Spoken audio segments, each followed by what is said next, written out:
Salut tout le monde, ça va? Je suis Edipo Kléber et je voudrais te poser une question, en fait même faire une affirmation. Pour avoir une maison confortable, pour avoir un appartement confortable, tu dois suivre quelques conseils que je vais te donner ici dans cette vidéo et je veux aussi te poser une question. Est-ce que tu as déjà réfléchi à ça? Mince alors, comment pourrais-je rendre mon salon plus confortable, ma chambre plus confortable, ma salle à manger? C'est ce que je vais te montrer ici maintenant dans cette vidéo, avec des conseils réels que j'utilise dans mes propres projets, dans des travaux, dans des décorations que je réalise et que je vais te présenter ici maintenant dans cette vidéo. Alors prends du papier et un stylo parce que cette vidéo est vraiment bien. Je te demande juste une seule chose, abonne-toi à notre chaîne, d'accord? Aime cette vidéo, laisse un j'aime maintenant, commente aussi à la fin de la vidéo ce que tu as pensé de ces conseils et partage-la. Aide-moi, partage cette vidéo pour qu'on puisse toucher plus de monde. Ces conseils-là, tu ne les trouves pas gratuitement ailleurs. Bon, les amis, pour avoir une maison confortable, évidemment, il faut commencer par un principe de base, qui est c'est le projet. Ça ne sert à rien d'essayer d'y échapper. Si tu vas commencer la construction de ta maison, si tu vas commencer la rénovation de ton appartement ou de ta maison, tout commence par un projet. Donc le premier conseil que je veux te donner, si tu en as les moyens, engage un architecte ou un designer pour faire le projet de ta maison. Si tu n'as pas les moyens de faire ça, ce n'est pas grave. Il y a aussi cette vidéo pour t'aider, tu vas avoir des conseils très sympas ici. Mais le principe de tout, c'est le projet. Parce que dans le projet, on définit tout ce qui va être utilisé. Et c'est dans le projet que tu vois les images en 3D pour voir à quoi ressemblerait ta chambre, ton salon, ton balcon, ta cuisine et ta salle de bain. Tu as vu en 3D? Waouh, c'est exactement ça que j'aimerais avoir chez moi. C'est le projet qui te montrera. Donc tout part du projet pour que tu aies une maison confortable. Mais il existe aussi des choses, n'est-ce pas?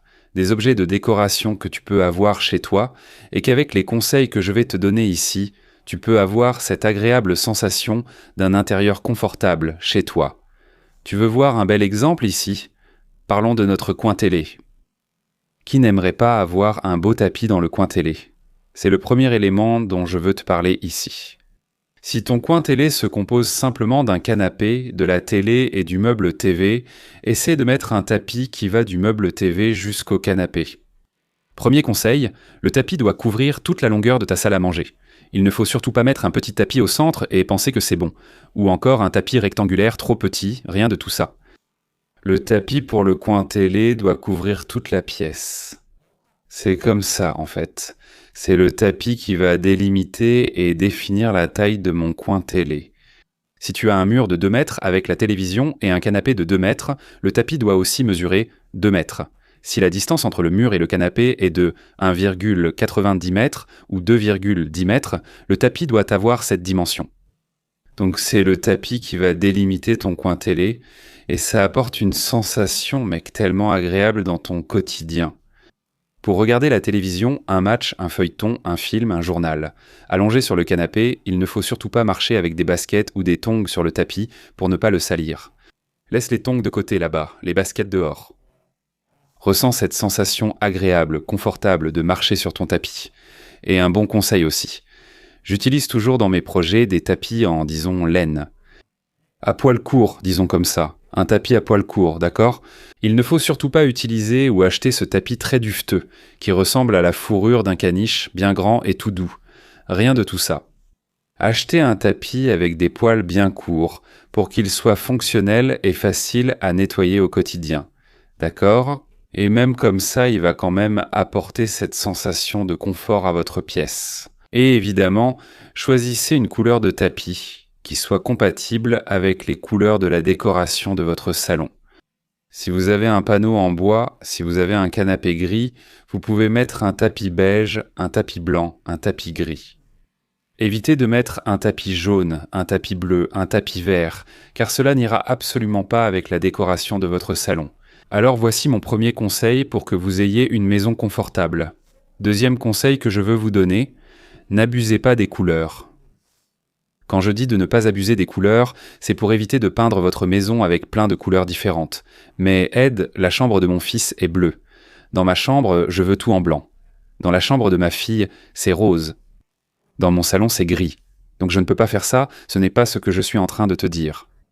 Pour chaque pièce fermée, tu peux choisir une couleur à peindre, aucun souci. Tu peux avoir du gris dans ta chambre, tu peux avoir du jaune dans la chambre de ta fille, du vert dans la chambre de ta fille, il n'y a aucun problème. Ce que je te dis, ça, c'est de ne pas mélanger trop de couleurs dans une seule pièce. Par exemple, si tu as un salon ouvert sur la salle à manger et la cuisine, et le balcon, tout est ouvert comme ça, tu vois. Typique d'un appartement. Salon, salle à manger, cuisine et balcon, d'accord ? On a beaucoup ça dans les appartements. Et là, tu vas mettre un gris foncé dans le salon TV. Sur le mur de l'entrée, tu mets du jaune. Sur le balcon, la standardisation de l'immeuble limite les changements, mais tu choisis un gris plus clair. Dans la cuisine, tu mets du rouge. Ne fais surtout pas ça dans la peinture intérieure de ta maison ou de ton appartement. Ne mélange pas les couleurs dans une seule pièce.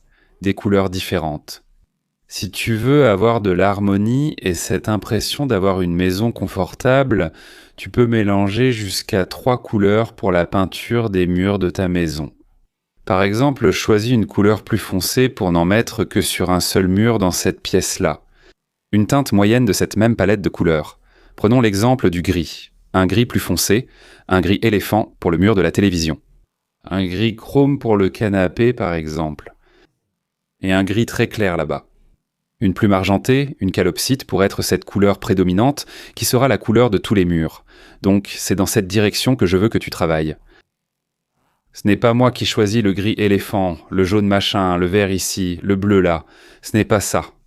C'est choisir une palette de couleurs et, à l'intérieur de cette palette, tu peux choisir 2 ou 3 couleurs à utiliser pour peindre les murs intérieurs de ta maison. D'accord ? Ça apporte un vrai confort à la peinture intérieure de ta maison, à ton quotidien, au lieu de mélanger plein de couleurs qui finissent par ressembler à un carnaval. Suis ce conseil et je suis sûr que tu auras une maison beaucoup plus accueillante et confortable grâce à la peinture. Le sol aussi influence beaucoup le confort de ta maison. Je vais te le prouver. Il y a beaucoup de gens qui veulent et aiment ça, n'est-ce pas, et qui ont ça chez eux. Carrelage en grès cérame, du grès cérame dans toute la maison. De la buanderie aux chambres, balcon, salle de bain, c'est normal. Il veut du grès cérame partout, tout va bien, aucun problème. Sauf que quand on parle de confort, c'est le sujet de toute cette vidéo. Avoir une maison confortable. Au moins dans les chambres, c'est bien d'avoir un sol en vinyle. Et je vais t'expliquer pourquoi. Quand tu marches sur un sol en grès cérame, c'est un sol froid. Quand tu marches sur un sol en vinyle, c'est un sol chaud, ou un sol stratifié. C'est un sol chaud.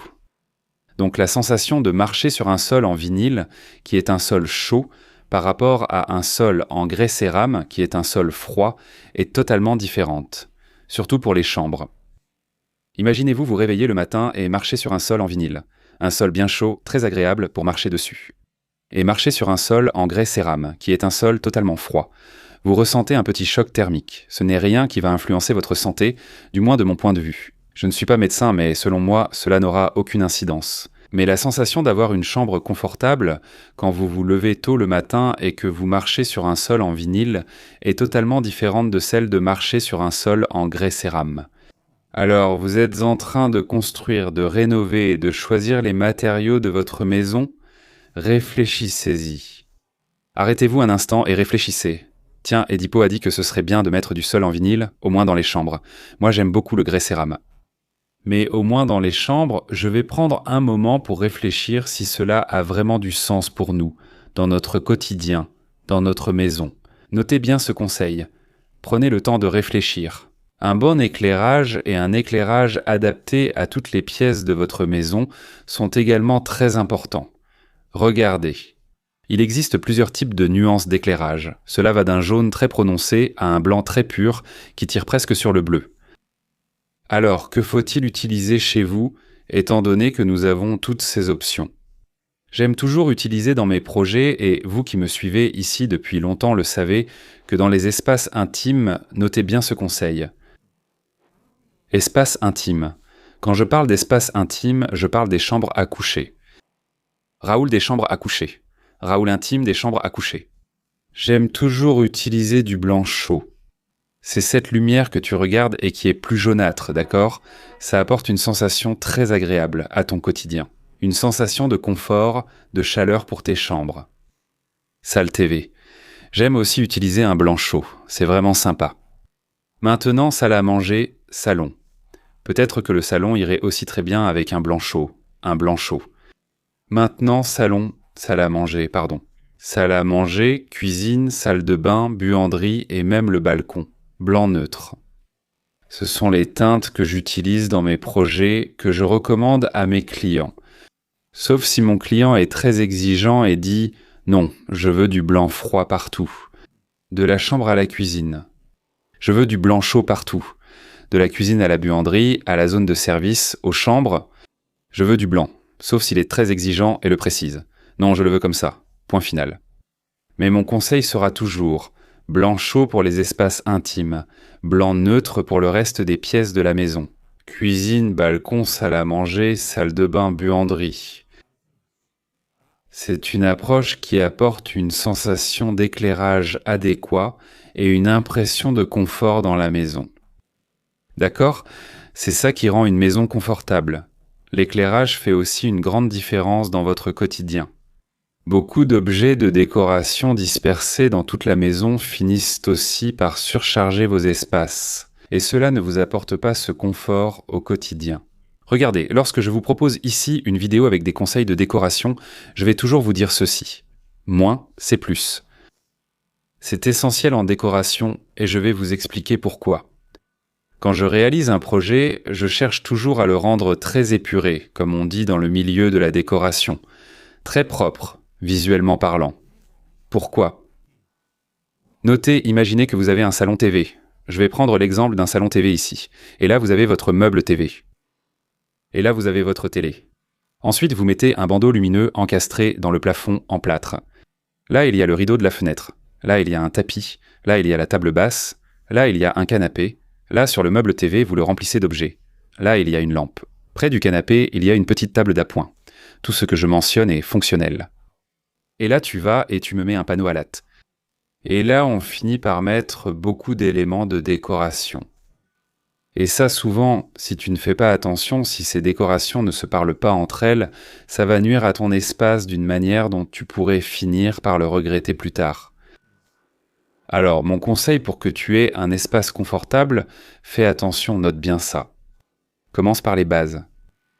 Ne commence pas à tout remplir d'un coup. Ah non, j'ai vu qu'il y a un jardin vertical, j'ai vu qu'il y a l'éclairage, j'ai vu qu'il y a une lampe à poser, j'ai vu qu'il y a un pot de fleurs, j'ai vu qu'il y a la table. Commence par les éléments obligatoires, le canapé, la télévision et le meuble TV. Point. Et le rideau. La table basse en vaut-elle la peine ? Le vase sur le meuble TV, ça vaut le coup ? La petite table d'appoint à côté du canapé, ça vaut la peine ? Ensuite, petit à petit, vous allez intégrer les objets. N'investissez pas tout d'un coup dans tout. Mettez le minimum, l'essentiel, puis ensuite vous ajoutez petit à petit. C'est aussi pour éviter de faire des erreurs. Donc, c'est toujours bien de garder ça en tête quand vous allez décorer vous-même vos espaces chez vous. Commencez toujours par l'essentiel, par ce qui est obligatoire. Moins, c'est plus. C'est ce que je fais dans mes projets. Je présente l'essentiel à mes clients. Dans la première proposition, s'il me dit « mince, je trouve ça très simple », je trouve ça très fade, parce qu'il y a des clients qui le disent vraiment. Il y a des clients qui parfois ont peur de le dire. Avec cette crainte de nous décevoir. Non, ce n'est pas ça. Parfois, ils le disent vraiment. Non, c'était trop simple pour moi. Ce n'était pas ce que je voulais. Je cherchais quelque chose de plus vivant. Donc on y retourne avec une seconde option. Plus d'éléments. Alors, dans la plupart des cas, ça plaît au client. Donc, moins c'est plus. Pensez-y au moment de décorer les pièces de votre maison. Et enfin, un dernier conseil très sympa. Je crois qu'il est très important de vous dire cela. C'est la climatisation, on ne peut pas y échapper. Vous devez sûrement penser « Ah H, mais ça c'est évident, non ? Dire qu'avoir une climatisation à la maison rend la maison confortable. C'est évident, je le sais très bien. On fait des travaux tous les jours. » Mais il y a beaucoup de gens qui, au moment de rénover leur maison ou leur appartement, n'ont pas les moyens d'installer la climatisation, financièrement parlant. Pourquoi ? Imaginez que vous allez installer 5 unités de climatisation là. Vous avez 2 unités de climatisation car votre salon est grand. Une là sur le balcon. Ça fait 3, puis une dans la suite, une autre dans la chambre simple, donc 5. En dehors de ces 5 machines, il y a le condenseur. C'est un kit. On va estimer ici que ça a coûté à peu près 20 000 réés. C'est la moyenne de prix pour un kit comme ça. De 20 000 vers le haut, d'accord? D'une bonne marque. Donc tu n'as pas cette somme maintenant à investir. En dehors du coût d'investissement des machines elles-mêmes, il y a l'infrastructure. Ça ne sert à rien d'avoir les machines si tu ne fais pas passer la tuyauterie, n'est-ce pas? L'infrastructure dont on parle pour la climatisation, c'est la main-d'œuvre du professionnel pour faire ça. Quel est mon conseil pour toi maintenant? Je viens de vous le dire, mieux vaut en faire moins. Ajoutez petit à petit les décorations dans les pièces de votre maison. Si tu ne peux pas installer la climatisation maintenant, ce n'est pas grave. Fais au moins la préinstallation. Définis où seront les points de climatisation. Définis où sera placé le condenseur. Fais-le. Fais appel à des professionnels pour réaliser toute l'infrastructure de climatisation dans ta maison, dans ton appartement. Parce que ensuite, plus tard, quand il te restera un peu d'argent, quand tu auras ce budget et que ce sera le moment d'installer la climatisation, toute l'infrastructure sera déjà prête. Et elle ne s'abîme pas. Comme elle est à l'intérieur du mur, qu'elle passe à l'intérieur du faux plafond en plâtre, elle ne s'abîme pas, non. Si elle est bien faite et pressurisée, elle durera toute la vie. Alors, fais au moins la préinstallation pour la climatisation. Laisse tous les points sur le mur ou au plafond. Indique cela sur le plan. Indique aussi les mesures pour que, lorsque tu viendras faire l'installation, tu ne te trompes pas, tu ne casseras pas n'importe comment. Tu as compris? Sur le mur, ils mettent des protections en plastique. Au plafond, avec un faux plafond en plâtre, il faut juste noter précisément l'emplacement de la mesure. Et donc, quand tu iras installer la climatisation, l'infrastructure est déjà prête. Tu n'as acheté que les machines. Ça t'a soulagé, tu as réduit les dépenses, acheté les machines, rappelé le professionnel pour l'installation. Le même que pour l'infrastructure, c'est super. Il vient et installe tout. Ce conseil est très important. Pas d'argent pour la clim? Ce n'est pas grave, prépare l'infrastructure. Tu as un peu d'argent de côté? Vas-y et installe la climatisation, je suis sûr que tu ne le regretteras pas. Ça marche pour l'appartement, pour la maison, pour le magasin, pour le bureau, ça marche pour tout. Fais la préinstallation de la climatisation. C'est la même chose que pour la hotte de la cuisine. Je vais même en profiter pour en parler ici. Comme pour la suspension de la salle à manger, j'en profite pour en parler ici. C'est la même chose que pour la suspension qui va sur le côté de la tête de lit. La même chose. Tu es allé acheter la hotte, tu veux mettre celle qui est ronde, belle, sophistiquée, qui coûte 15 000 réés. 15 000 réés, c'est le prix de tout mon plan de travail de cuisine. Ne pose pas la hotte, mais garde la prise en haut. Laisse le conduit installé, laisse le raccordement électrique pour la hotte. Ah, je ne vais pas mettre... Mince, j'ai vu un lustre à 2000 réés. Avec cette somme, j'achetais presque tout pour peindre ma maison. Laisse le raccordement électrique au niveau de l'interrupteur. Prépare tout. N'achète pas le lustre maintenant. D'accord? Ensuite, oui, tu l'achètes et l'installes. Tout est prêt, il ne reste qu'à installer le produit. Voilà de la planification, voilà de la stratégie. C'est ça qui va t'éviter d'avoir des maux de tête plus tard, quand tu habites déjà dans ta maison et que tu as oublié de prévoir le point pour la climatisation, oublié de prévoir le point électrique pour le lustre, oublié de prévoir la sortie de la hotte et le conduit d'évacuation. Tu auras beaucoup de travail, mais en planifiant, tu pourras avoir une maison confortable plus tard, même si ce n'est pas possible financièrement pour l'instant. Conseil d'un architecte qui travaille sur les chantiers. Conseil d'un architecte qui fait des travaux. Toi qui me suis ici depuis longtemps, tu le sais. Je travaille sur les chantiers depuis plus de 20 ans, je te le dis d'expérience. Ce conseil est rare, d'accord? Voilà les amis, une maison confortable, c'est ça. C'est à toi de prendre ces conseils ici et de les appliquer dans la rénovation de ta maison, dans la construction de ta maison, de ton appartement. J'espère que ça vous a plu, que vous avez apprécié. Abonnez-vous à notre chaîne si ce n'est pas encore fait. Aimez cette vidéo et partagez-la car je suis sûr que cette vidéo va aider beaucoup de gens. Je vous embrasse et à la prochaine vidéo.